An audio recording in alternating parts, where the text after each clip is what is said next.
Bienvenue dans l'atelier de Sabella Fantasy. Ça vous tente un moment détente avec moi? Alors c'est parti! Bonjour mes petites fées, j'espère que vous allez bien. Alors aujourd'hui je vous retrouve pour faire suite à mon partenariat avec la boutique en ligne craspire.com. Alors pour les personnes qui ne la connaissent pas encore cette boutique, moi c'est une boutique que j'aime beaucoup parce que je peux y trouver 3 choses que j'aime beaucoup. Des choses sur le scrapbooking, des tampons, des dies, de jolis papiers, des washi, etc., etc. Également des moules en silicone, pour y faire, par exemple, donc tout ce qui tourne autour de la bougie. Moi, ce serait plutôt ce qui tourne autour de la résine époxy ou, tout simplement pour utiliser de la pâte autodurcissante, par exemple, de chez Action. Et ils vendent également, un très, très large choix de timbres, de cire, et cetera. Donc pour faire tout ce qu'il faut pour faire, des timbres, en cire. Voilà, donc c'est vraiment une boutique que j'aime beaucoup et quand je vais me balader pour chercher un timbre et ben, je ne sais jamais quoi choisir tellement ils ont de magnifiques modèles et alors il y a des tailles différentes, des formes différentes, voilà. Donc vraiment n'hésitez pas, n'hésitez pas à aller faire un petit tour et si jamais vous avez un petit coup de cœur sur ce que je vous présente, de toute façon je vous mettrai tous les liens, en dessous de la vidéo en description. Voilà. Alors pour ce partenariat, dans un premier temps, j'ai choisi hop, ce lot. Donc c'était un lot de 720 petits galets de cire, 2 petites bougies chauffe-plat, une petite cuillère pour faire fondre la cire et 2 stylos, indélébiles argentés et dorés. Ça, je vous l'avais montré, dans la vidéo, déballage. Donc voici cette très jolie boîte. Donc je trouve que c'est vraiment pratique, un livret dans une boîte comme ça, c'est bien rangé, on a tout sous la main. Et les couleurs, c'est pas mes couleurs habituelles, mais j'avais envie d'avoir un peu plus de cire et voilà, j'ai craqué sur ce coffret. Ça ne s'explique pas. Donc j'ai commencé à faire chauffer des cires. Je vais remettre à chauffer. Hop, un petit peu. Donc là, pour tester, j'ai pris la verte là et la mauve ici. Alors, coucou Tata Clo, j'espère que tu vas bien. Si jamais tu passes par là, donc comme tu me l'as demandé, effectivement, je vais montrer comment je fais les cachets de cire. Déjà, ce que je trouve très important de dire, c'est que il y a plusieurs tailles de cachets de cire, même quand ce sont des modèles ronds. Là, j'ai un petit modèle. Voilà, c'est aussi un cachet que j'avais eu sur un timbre, pardon, un timbre que j'avais eu sur Craspire. Et là, vous voyez, celui que j'ai eu cette fois-ci, il est quand même bien plus grand.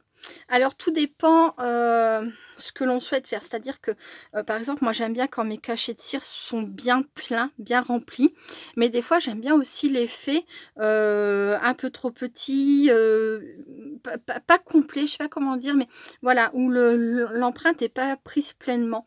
Donc là ce qui va être très important, c'est de savoir combien de cire il faut mettre. Là, pour le faire pleinement, je vais commencer par le S. J'ai utilisé 5 galets parce que c'est un grand cachet. D'accord?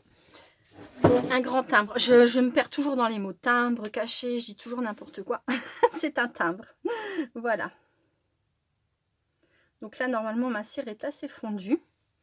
Donc je vais venir la poser sur mon petit support en marbre. Je pourrais le faire directement sur mon tapis puisque c'est un tapis qui supporte très bien la chaleur. Je crois qu'il supporte jusqu'à 240 degrés, quelque chose comme ça. Un tapis en silicone de type Action par exemple, hein, ça conviendrait aussi. Et mon petit support là, je l'ai eu chez Craspire justement. Voilà, donc là je me place et hop, j'appuie tout simplement. J'ai essayé de me mettre le plus au centre possible et au moment où j'ai appuyé mon timbre, j'ai essayé de faire en sorte que ça vienne se mettre un peu partout. Ça c'est pas forcément super maîtrisable, mais normalement ça devrait aller. Voilà. Je vais faire refondre de la cire. Alors, je vais essayer l'argenter. J'en mets 3, j'en mets 4.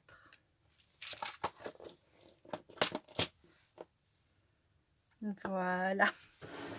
Regardez ça. Il est trop beau. J'adore. Il y a toutes les lettres de l'alphabet, hein, si je ne me trompe pas. Alors, j'ai pas tout regardé. J'ai repéré le S et puis ça me suffisait évidemment. Mais j'ai vu pas mal de lettres défiler. Donc, je pense qu'elles y sont toutes. Donc, ça, c'était pour le S.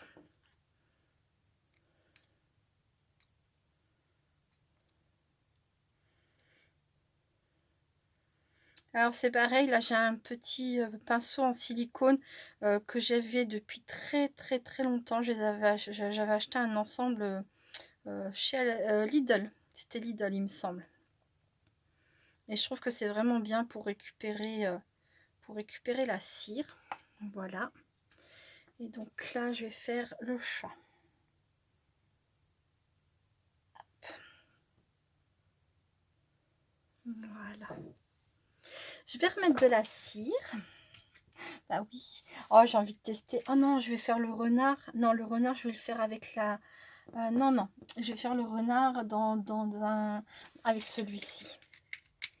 1, 2, 3, 4, 5. Hop. Là, avant, je vais essuyer un peu.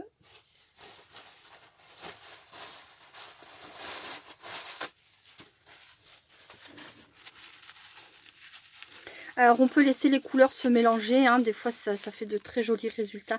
Là, je ne veux pas mélanger le vert et la couleur. Là, je sais pas, c'est couleur quoi? Couleur rouille. Oh, j'adore. Trop, trop beau. Hop. Voilà. Donc, le petit chat sur sa montagne de livres. C'est trop mignon. Là, hop, ça doit être... Donc là, vous voyez, la cire en trop, je peux la récupérer hein, sur mon pinceau. C'est du silicone, ça s'enlève très bien. Je vais la mettre là.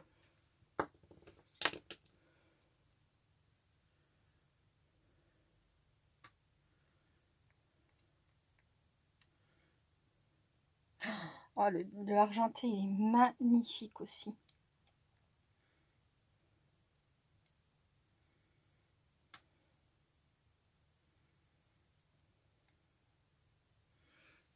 Hop là. Donc là, je vais prendre le S. Donc là, il me semble que j'en avais mis que 4. Donc vous voyez, 4, ça va encore. Hein. 4, 5, 5 c'est peut-être un peu beaucoup, ça le fait bien gros. Mais il me semble que j'en avais mis que 4 là. Et ça va très très bien. Hop.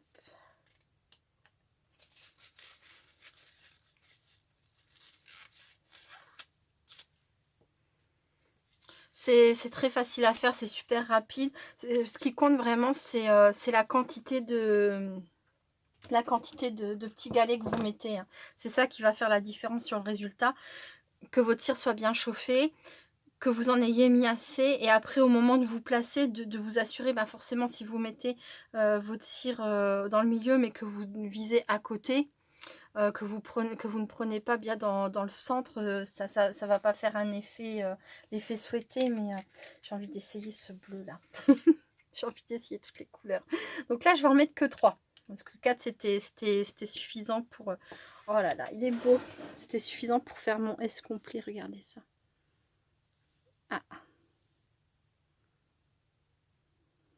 J'adore. Avec un petit papillon. Donc là, je récupère ma petite cire. Je la mets dans la boîte. C'est vraiment bien. Hein. Avec une boîte de rangement comme ça, je suis contente.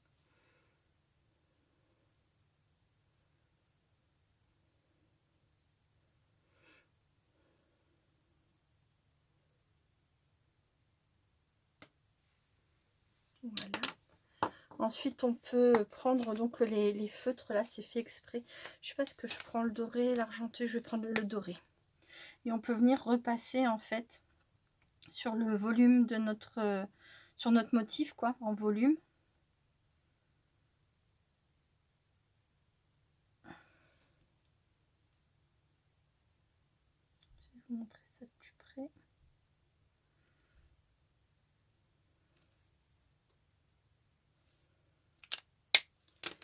Voilà. Voilà ce qu'on peut faire avec les feutres pour faire ressortir le motif. Je vais faire le renard.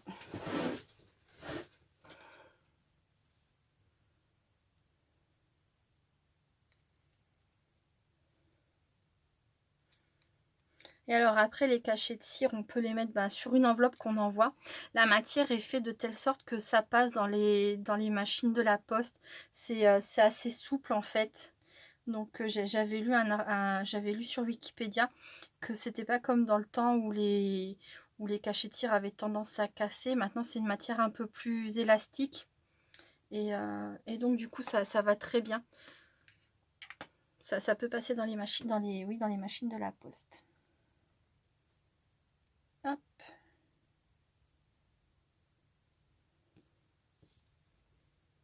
Ah, c'est encore chaud.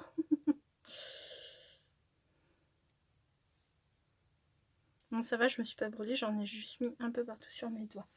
Voilà, ça allait là, ça.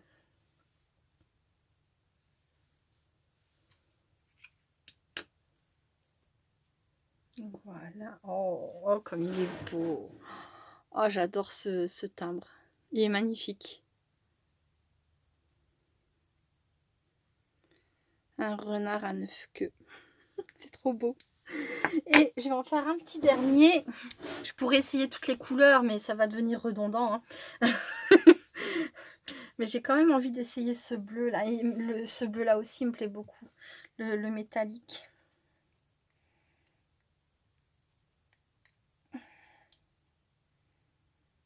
Voilà. Donc là, j'ai vraiment pas mis beaucoup de cire.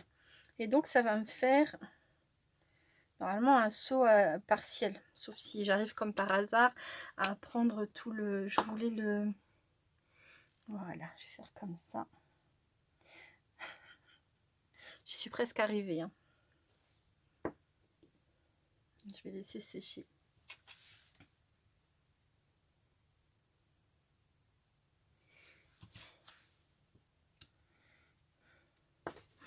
Bon, en admettant que vous estimiez que votre cachet de cire est loupé, parce qu'il manque un bout, c'est ce que j'aurais voulu vous montrer, il manque quasiment rien. Là, 3, c'était bien aussi. Ce que vous pouvez faire, c'est prendre votre cachet, vous pouvez le déchirer en petits morceaux. Et vous pouvez le faire refondre. Alors, il y a des cires, je me suis rendu compte que à les réchauffer, c'était pas génial, génial. C'est notamment les cires, pas celle-ci, ça va, c'était des cires transparentes et couleur miel que j'avais justement eu chez Craspire. C'était un partenariat, j'avais pas acheté. Mais généralement, toutes les cires, vous pouvez les faire refondre. Après, si vraiment vous tombez sur une cire qui réagit pas bien à être réchauffée, bah, vous vous en souviendrez pour le prochain coup, quoi. Mais généralement, jusqu'à présent, à part les 2 cires que j'ai mentionnées, elles refondent assez bien. Voilà, regardez, vous voyez.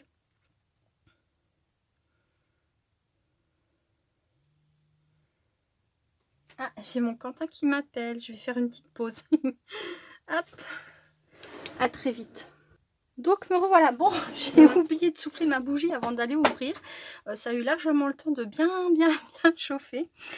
Voilà. Donc je disais que si vous estimez qu'un de vos cachets est loupé, vous refaites fondre votre cire. Et voilà. Et vous recommencez.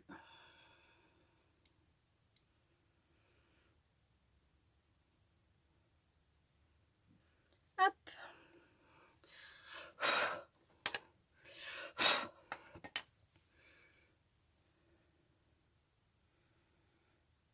Et voilà. C'est tout simple en fait. Mais c'est tout simple, mais je comprends qu'au début, ce soit pas forcément évident. C'est comme pour beaucoup de choses, c'est très simple, il faut juste le faire un petit peu, prendre le coup de main et après on se rend compte que, bah, c'est vraiment pas compliqué, quoi. Voilà, je les adore. Oh, j'aurais peut-être dû refaire un renard, on le voit bien là aussi, on le voit bien. Qu'est-ce que ça fait si je mets un petit peu de doré dessus?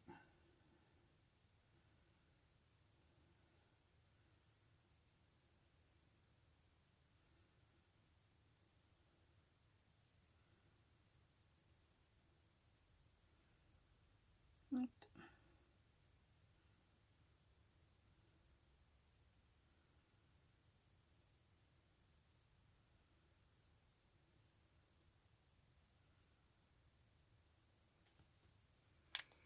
Voilà. Oh, sur le bleu, je vais faire le argenté. Bon, là, du coup, il est pas raté, mais il est juste très très fin. Et le rebord, là, est pas très épais, mais... Oh là là, c'est beau, mais que c'est beau. J'adore, je suis fan. Je sais plus ce que je disais. Peut-être si j'étais... Non, je sais plus. Les cachets de cire, oui, on peut les utiliser sur, sur les enveloppes. Et on peut les utiliser sur nos décorations, hein, pour décorer un tag, pour décorer une carte, pour mettre dans du art journal. Enfin, voilà, on peut vraiment s'en servir comme n'importe quoi dans le scrap. On peut s'en servir sur tout et partout où on veut, quoi. C'est pas réservé uniquement aux enveloppes. Oh là là, qu'il est beau. Oh, mais qu'il est beau, ce petit chat sur ses livres. Je vous montre ça tout de suite. Alors c'est pareil, on peut... Là, j'ai fait l'intérieur, mais aussi, on peut faire le contour comme ça. Hop.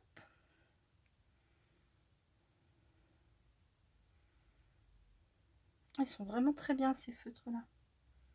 Pour ça.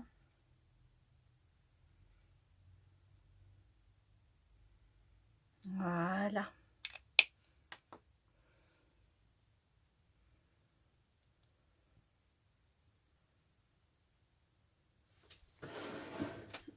Et voilà ce que ça donne.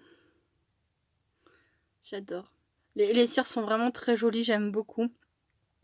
Et alors les timbres, j'ai aucun regret. Mais de toute façon, à chaque fois que je reçois des timbres de chez eux, je suis contente parce que ils sont vraiment, ils sont nets. Il y a du détail, là on le voit peut-être pas dans le renard, mais il y a des petites étoiles.